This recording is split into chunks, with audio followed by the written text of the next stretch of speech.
እኔ ከተቀመጥኩበት አጠገብ ከቡና ቤቱ የቀኝ ዳርቻ ላይ የተቀመጠች አንዲት ሴት ትዝታን ሲያዜሙ እንባዋ ይፈሳል።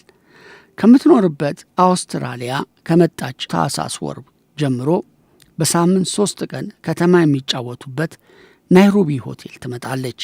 ታዳምጣቸዋለች፣ ትሸልማቸዋለች፣ ትጋብዛቸዋለች። ታዲያ አንድ ቀን እንዲህ ያሉና አዜሙ።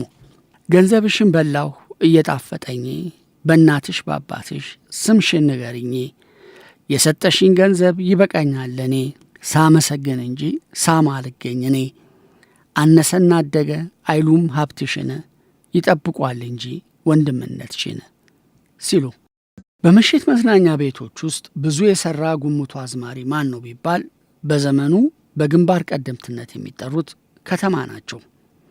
በአራቱም የአዲስ አበባ አቅጣጫዎች በሚገኙ የባህል የምሽት መዝናኛዎች ሰርተዋል። መሿለኪያ፣ ካዛንቺስ፣ ዮሐንስ፣ ገዳም ሰፈር፣ ውቤ በረሃ ብዙ ቦታዎችን አካለዋል። ከአንዱ ዝግብኝ ወደ ሌላው ዝጉብኝ እያቀያየሩ ብዙ ሰርተዋል። ከተማ መኮንን አንድ ጊዜ እንዲሆነ ሲሉ ከላይ ለጠቀስኩት ጋዜጠኛ አጫውተውት ነበር። ድንገት ከምሰራበት የምሽት ክበብ ዝጉብኝ አንድ ሰው መጥቶ እደጅ ሰው እንደሚፈልገኝ ነገረኝ። ስራ ላይ ነኝ አልወጣም ብዬ መለስኩለት። መልእክተኛው ፋታ አልሰጠኝም፣ ወጥሮ ያዘኝ። ወጣሁ። አንድ የተከበሩ ሰው መኪናው ውስጥ ተቀምጠዋል። እኚህ ሰው መኪና ውስጥ እንድገባ አመላከቱኝ።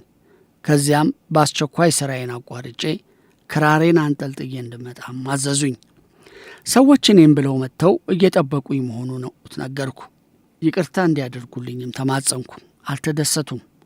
የተወሰኑ ሙዚቃዎችን ተጫውቼ ተመልሼ እንድመጣ በኃይለ ቃል ነግረውኝና እንደሚጠብቁኝ አሳስበውኝ ሸኙኝ። እንደተባልኩት ክራሬን አንጠልጥዬ መኪና ውስጥ ገባሁ። ይዘው ነጎዱ። በእውነት ብዙ ገንዘብ አገኘሁ። አመስግኜ ልወጣ ስል እዚሁ መኝታ እንደተዘጋጀልኝ ነግረውኝ አሳደሩኝ።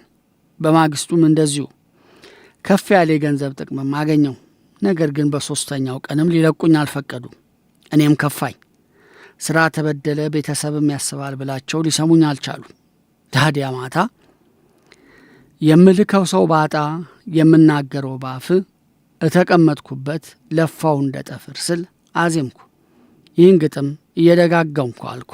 ታዲያ ገብቷቸው ይሁን በቅቻቸው ያኔ ለቀቁኝ።